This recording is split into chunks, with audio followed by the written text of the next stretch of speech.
Goeiemôre al julle TikTokkers. So ja, hierdie is hoe ons wakker word.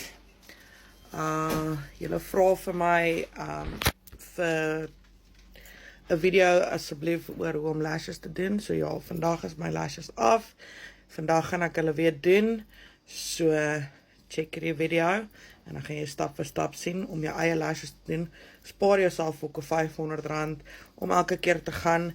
Ek gaan vir julle ook wys waar ek dit koop en so aan. So ja, check die video. Okay, so hierdie is lashes fucking galore. Okay, ek koop my lashes by die Chinese winkels. Guys, jy kan rarig fucking rond speel. Ek hou van die breë band cluster. Hy moet bietjie breër wees. Kyk asseblief dat jy rond speel. So jy gaan van 10, dan gaan jy na 'n 12, dan plak jy 'n 14 en dan bou jy hom uit met 16s. Okay, so ja, hierdie het ek het nou nog nie vir my ander sealer gekry nie. Hierdie stel is nogal oulik wat jy by die Chinese winkels kry.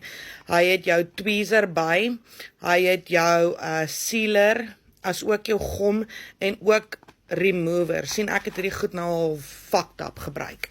So ja, hierdie koop ek by Dischem. Dis Eyelure. Ek hou van hierdie gom, ek hou nie van die ander gom nie. Ek soek nie 'n ding wat swak is nie, maar ek soek ook nie 'n gom wat te sterk is nie, want anders pluk jy jou eie natuurlike lashes uit. Okay, en dan, soos julle kan sien, hier's verskeidenheid tweezers. Hierdie is vir jou vol lashes. Hierdie is vir die een wat jy bo plak. Okay, ek hou nie van daai ene nie.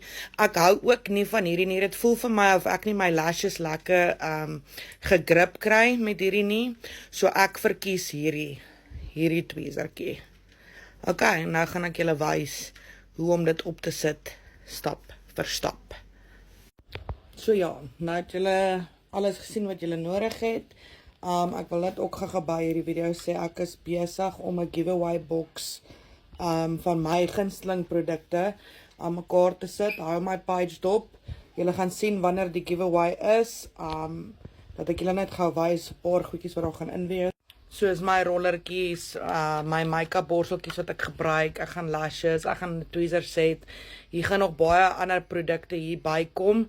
So ja, verder join my in part 2 om te sien hoe ek my lashes opsit.